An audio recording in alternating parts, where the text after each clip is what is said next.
yan, 2026 national budget, no? Yan. Pero inaprobahan na ni Pangulong Bongbong Marcos, yan po yung balita kanina. Akala ko nga hindi pipirmahan. Siyempre, maingat po silang lahat, no? Pinaghirapan po yan ng Kongreso, pinaghirapan po yan ng Senado, sila Tito Soto, Ping Lacson, di ba? Binusisi po nila yan. Actually, pwede nga hindi niya pirmahan yan ni President Bongbong Marcos. Ngayon, pag hindi po yan napirmahan, re-enacted budget, ibig sabihin, yung kung magkano yung budget last year, yun yung dadalin po ngayong taon. Pero ang maganda po doon, no, pabor po yun sa presidente. Kasi, syempre, may mga proyekto last year na mga tapos na,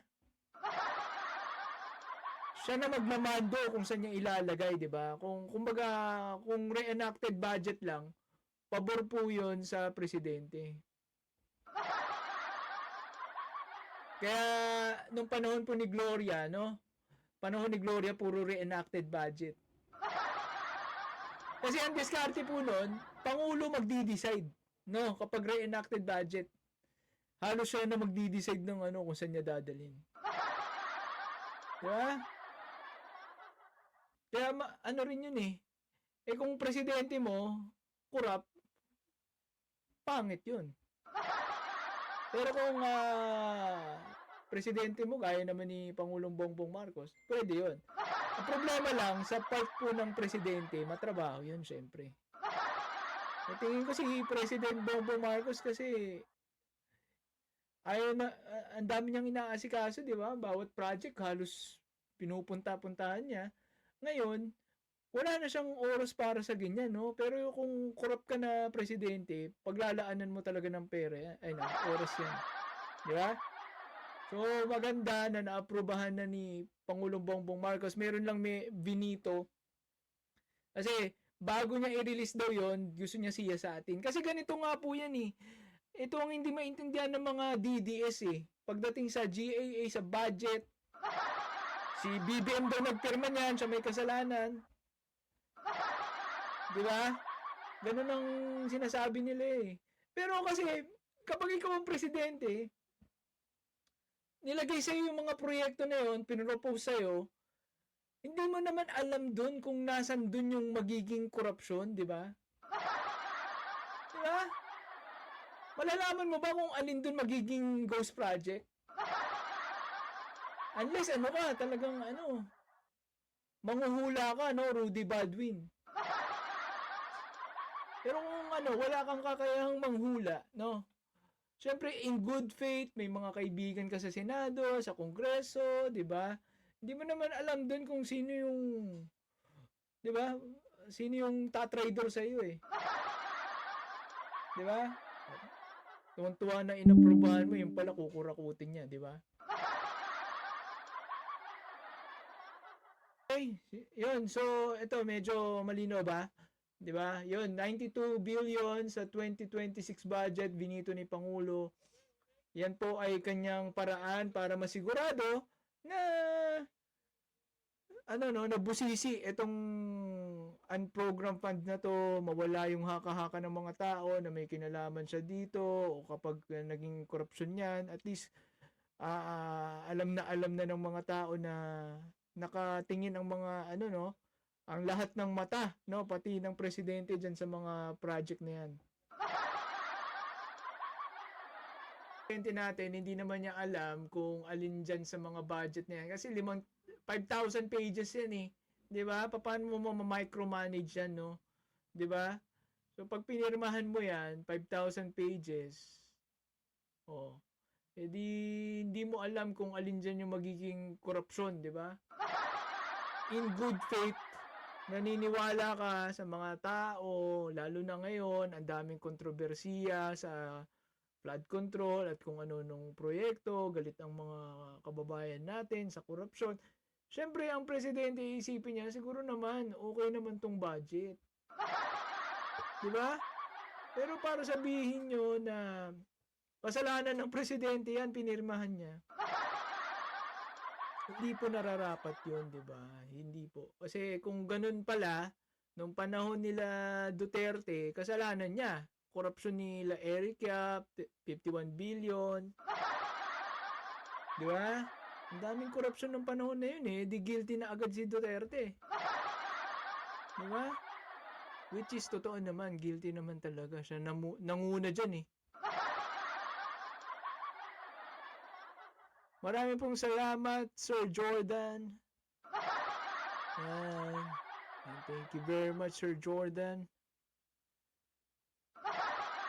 Si Sir Jordan pala yun. Okay. Alright. So, pero meron po kasing naging issue dyan ha. Merong naging issue. Aside dun sa binito na unprogrammed funds. Ayan eh, para masigurado niya na walang korupsyon. Eh, meron pa pong issue dito sa pag-ano ng GAA. Ito. Nalalakihan pa ba to? Lakayan ko. Ayan o. Ayan o. Reporters asked to give up phones for budget coverage. So, pinagbawalan na magdala ng cellphone yung mga ano po natin, yung mga reporter. Dun sa Malacanang habang ano.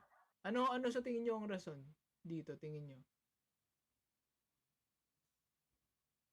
Reporters covering the presidential signing of the 2026 General Appropriations Act were surprised after Malacanang required them to surrender their phones and laptops before entering the venue on Monday. Ayan.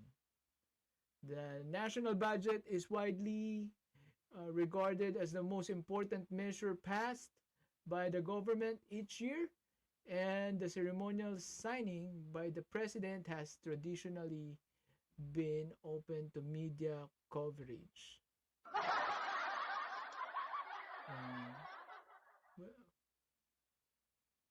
Okay, ano bang ano? Heightened scrutiny. The signing of the 2026 comes in the wake of a major corruption. Okay. Walang explanation. Walang explanation. Sa tingin nyo, bakit? Ano masasabi nyo? Bakit pinagbawalan yung mga cellphone ng media? Ako ang naiisip ko dyan, kasi itong mga media naman na to, madalas kung ano-ano mga pinipicturan. Pag sumimangot ka, wala na, headline ka na. Di ba? Oh, budget signing, tapos kumamot ka ng ano, ng ulo, pipicturan ka na. Di ba? Ganun eh. At eto, kapag walang ganon, controlled yung nagko-cover, malaya yung mga tao doon na gawin kung ano yung di ba? Kasi pag nandun yung media tapos video ng cellphone, hindi na makagalaw ng maayos yung mga tao eh. Di ba? Yung mga politiko doon, di ba? Issue agad, konting mali, di ba? Yun lang ang nakikita ko tingin kong ano, di ba? Yun lang yung tingin kong rason. 'Di ba? Kaya pinagbawalan yung mga media sa cellphone. Pero kayo, ano sa tingin nyo ang rason nito? Like po kayo mag-like po kayo sa ating live no para marami pong mai-suggest to ng YouTube sa iba, no. Share nyo na rin, please. Hindi ko pa pala napapakilala sa inyo to. Nagka-technical issue kasi tayo. Ayan po, si tatay mo Carton. Ayan. Hindi pa rin po siya naliligo. Ayan. Stay put lang siya sa ICC.